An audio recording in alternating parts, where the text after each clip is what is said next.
লাস্টে আমরা আগাম শুভেচ্ছা জানাচ্ছি তাদেরকেও। যারা ব্যারিকেডে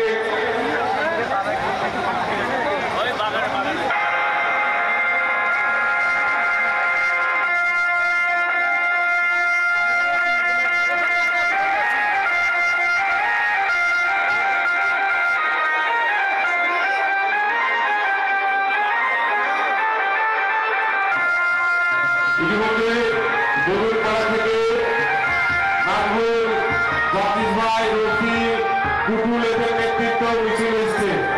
বাকি যারা এসছে তাদের